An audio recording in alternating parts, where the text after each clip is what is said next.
Salut tout le monde, ce week-end on était à Betalarp, la convention sur l'EGN qui est organisée par la Fédération belge de jeux de rôle grandeur nature. On va vous en faire un petit compte rendu et alors attention, si vous vous imaginez que Betalarp c'est tout un tas de conférences pour les intellos, eh ben ouais, il y en a plein, mais c'est pas que ça et si vous nous laissez juste 5 minutes, on va vous prouver qu'en fait il y en a pour tout le monde.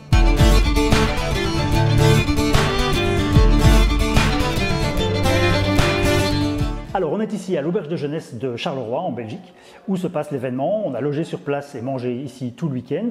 On a plusieurs petites salles pour tout un tas d'événements très diversifiés, des conférences effectivement, des gens qui présentent des sujets, des ateliers pratiques, des jeux aussi et des tables rondes de discussion entre les différents participants autour d'un thème qui cette année était le fil rouge, c'était immersion.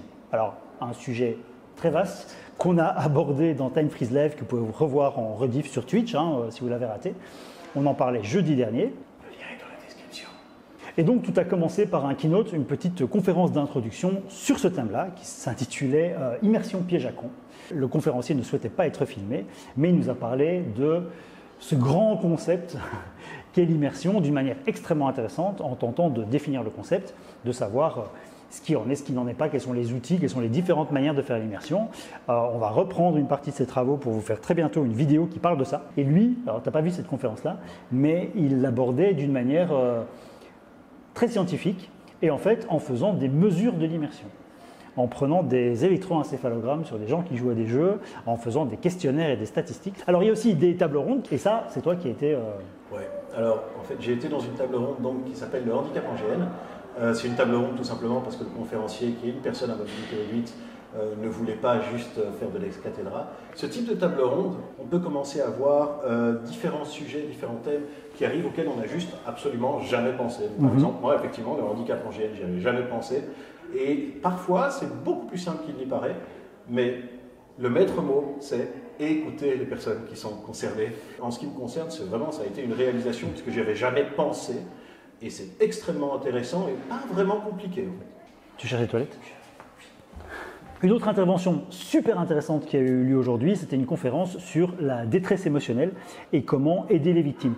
Donc un concept qui était présenté par un professionnel, un psychologue et psychothérapeute français qui est venu nous présenter ça, et qui était en fait très concret, avec des solutions simples, comment agir, comment se comporter, qu'est-ce qu'il faut prévoir, sans en faire des pataquès, et en démystifiant beaucoup la question, en fait. Ça ouvre les yeux, quoi. C'est vraiment des choses que tout organisateur de GN devrait suivre une fois, pour être au courant, et puis, t'en fais ce que tu veux, mais au moins t'en as entendu parler par quelqu'un qui sait de quoi il parle. Franchement, ça aide beaucoup et ça permet, si tu n'es pas très intéressé par la question ou que tu te dis que ton GN n'est pas vraiment concerné au vu de ce qui va être joué, au moins tu peux mettre la base en place. Comme ça, t'es safe et les joueurs le sont aussi. Et puis on peut passer à autre chose. Exactement. Et donc, pour passer à autre chose, il y avait aussi des ateliers qui s'appliquent beaucoup plus déjà aux joueurs, avec des petits ateliers pratiques hyper cool, comme par exemple celui de Briareos. Alors, Briareos, salut. Salut Eddy. Donc toi, tu es venu pour parler d'un truc qui te passionne, c'est le craft. Oui, le craft en général. Et là, particulièrement, on a été sur du dragon. Ouais. Du dragon en mousse. Et donc tu as présenté un peu tout ton processus. Le processus que j'ai utilisé sur mon dernier dragon que j'ai créé dans le Fab Lab de Metz, le Grau Lab. 5 mètres de long, 5 mètres de large avec des ailes. Ouais. Techniquement, c'est une wyvern et il a la particularité que j'ai découpé et en partie gravé au laser.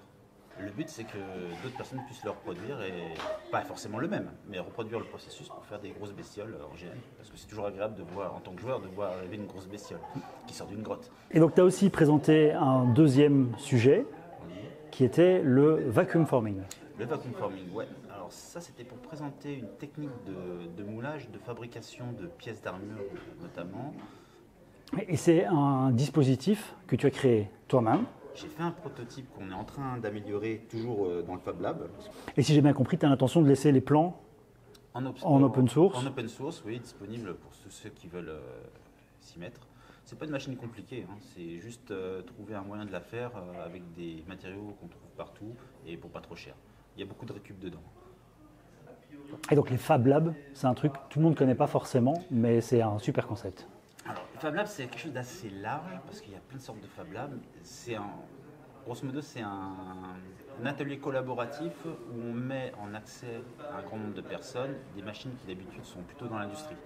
Voilà. Excellent. Eh ben, super. Merci beaucoup d'avoir partagé ça avec nous.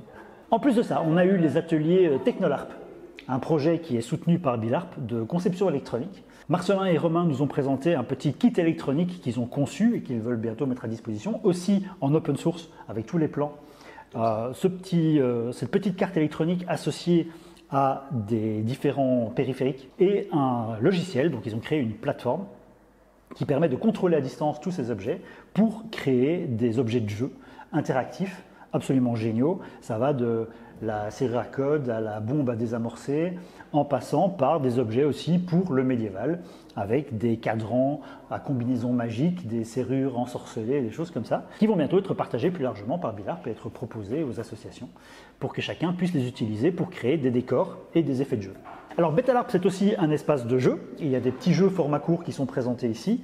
Certains qui sont des jeux qui existent déjà, donc ce sont des créateurs qui viennent pour le présenter à d'autres personnes et le faire jouer pendant l'événement. Comme par exemple la couronne de chiffon, un jeu de rôle qui est basé sur des personnages de marionnettes. Et donc on les a interviewés pour vous.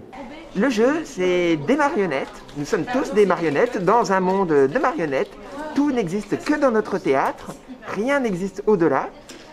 On entend parfois le narrateur qui nous parle. Et surtout, demain c'est le couronnement de la princesse. Oui. Donc il faut organiser tout ça. Demain, la princesse des fées devient la reine des fées. Et nous vivrons une aventure extraordinaire avec la princesse des fées couronnée, avec sa belle couronne qu'il va falloir retrouver.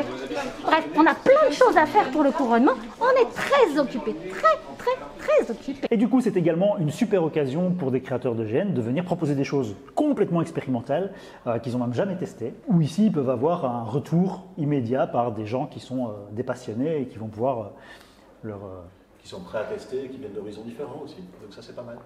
Et pour ça, tu ne me sers à rien, donc je vais en discuter avec Saki. Salut Saki. Tu es créatrice de jeux et organisatrice de jeux de rôle dans la nature. Et comme Betalarp, c'est aussi des jeux, format court, tu es venu ici en présenter un. Mais j'adore venir organiser dans des trucs comme ça parce que ce sont forcément des petits formats. Et c'est avec des gens qui sont plutôt pour expérimenter en général. Et en fait, cette fois-ci, j'ai eu envie de faire un jeu très simple, qui soit juste une tranche de vie pour faire découvrir un monde que j'aime bien. Parce que j'aime le GN et j'aime aussi beaucoup les burns. Les burns sont des événements inspirés par le Burning Man. D'ailleurs, les gens pensent, quand ils entendent parler Burning Man, ils pensent peut-être un petit peu armes, mais ils pensent surtout tougher, sexe et drogue. C'est plus proche du monde du GN en fait que des festivals pour moi. Tu payes ta PAF et c'est une communauté en fait. Il n'y a rien qui arrivera là-bas si on participe pas. Moi j'ai envie d'organiser une tranche de vie où justement les gens vivent un burn et donc c'est un moment qui n'a rien à voir avec le sexe, qui n'a rien à voir avec la drogue, ou alors peut-être dans les backgrounds des personnages. Donc là c'est des personnages qui sont de garde depuis 3 heures, ils n'ont plus qu'une heure à tenir. Il y a quelqu'un qui sera à la garde suivante qui est déjà arrivé parce qu'à quoi bon aller se coucher à 3 heures du matin si tu dois te relever à 4. Donc c'est un petit peu cette heure où les DJ sont mis à passer des trucs très chill et donc là il y a une descente d'énergie aussi. Voilà. Et donc l'idée c'est vraiment de vivre juste ce petit truc et de montrer que c'est une expérience totalement différente des clichés qu'on peut avoir. Comment ça s'est passé? Une heure de jeu. Franchement bien. Mais pareil c'est dur parce que celui-là je suis PNJ. En fait une fois que j'ai lancé le jeu, j'ai mon PNJ qui reste un petit peu et puis qui se barre parce que l'idée c'est de les laisser jouer. Oui, tu gardes aucun contrôle, tu te... Voilà, mais c'est aussi un exercice parce que tu es là et j'entends même pas ce qui se passe, si ça se trouve, ils se font chier. Souvent, les gens font, il y a une liste et vous vous inscrivez, puis quand la liste est remplie, c'est rempli. Moi, j'avais demandé à ne pas faire comme ça parce que je voulais parler aux gens et je voulais bien qu'ils soient au courant qu'il allait rien se passer. Parce que c'est une expérience de jeu qui peut plaire à certains, qui ne plaira pas à tout le monde, et je comprends tout à fait. Et c'est juste, je ne veux pas piéger quelqu'un dans une expérience de jeu qui ne va pas lui convenir. Super. Merci beaucoup. Et enfin et surtout, Betalarp, c'est l'occasion de rencontrer des génistes de différents horizons qui font d'autres types de jeux, qui ont d'autres habitudes, d'autres expériences, d'échanger avec eux et de découvrir des trucs qu'on ne connaît pas du tout. La moitié de la population ici est française. Il y a des gens qui viennent de Strasbourg, de Metz, de Paris, de Toulouse, de Lille et des Belges de Liège, Bruxelles, Charleroi. Anvers, non? C'est pas l'Anvers qu'elle Je ne sais plus si elle vient d'Anvers. Pas de Flandre. Mais effectivement. Et donc c'est une super occasion de confronter les points de vue et d'apprendre des choses qu'on n'aurait jamais appris ailleurs. Donc encore une fois, un super chouette événement pour parler de jeu de rôle grandeur nature. Même si tout ça ne vous avait pas parlé, alors que là quand même, il y a de quoi faire. Si vous avez envie d'amener un autre point de vue ou de confronter vos opinions, il ne faut pas hésiter à proposer des choses pour les prochaines éditions. Nous, on sera là la prochaine fois. Sachez que c'est gratuit, c'est ultra facile d'accès, les gens sont super sympas, franchement, vous ne perdez pas grand-chose à essayer de venir, et croyez-moi, ça en vaut la peine. Du coup, on espère vous y voir l'année prochaine. A plus. Ah, c'est dur aujourd'hui. Rentrez bien. On aurait dû être bourrés. Ouais, tous dans le milieu du GN que... Oh putain. Ah, waf, waf, waf, waf, waf.